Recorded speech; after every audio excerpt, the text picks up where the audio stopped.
ఈరోజు వాక్యాంశం సమస్తాన్ని సాధ్యపరిచే ప్రార్థన.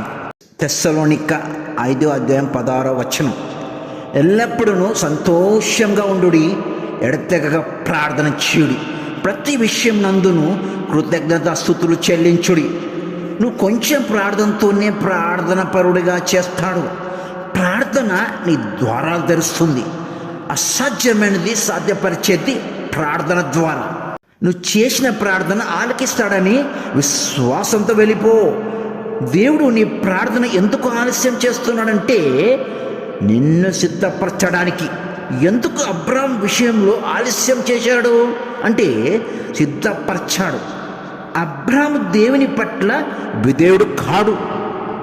యేసయ్య ఆత్మను మనలో పెట్టి నువ్వు అబ్రాహాం కంటే గొప్ప కార్యం చేయడానికి సిద్ధంగా ఉన్నాడు. ఎందుకంటే అబ్రాహాం నుంచి వచ్చిన విత్తనం గొప్పది. అబ్రాహాంకు విశ్వాసం లేదు కాబట్టి ఆలస్యమైంది. నిబంధన ఉల్లంఘించిన వలన అబ్రాహాంకు యాకోబుతో పాటు ఏషావు పుడతాడు.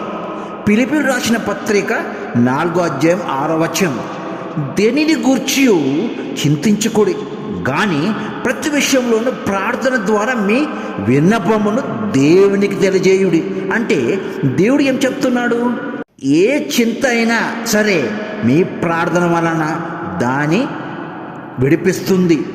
మీ పిల్లల్ని ఏమైనా చేయాలనుకుంటే ప్రార్థన పరులుగా చేయండి. అబ్రాహాము ఇస్సాకు ఇచ్చిన అభిషేకం ప్రార్థన.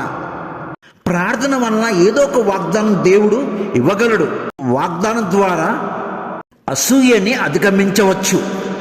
వాక్యం ద్వారా వచ్చే విశ్వాసం అది నిజమైనది.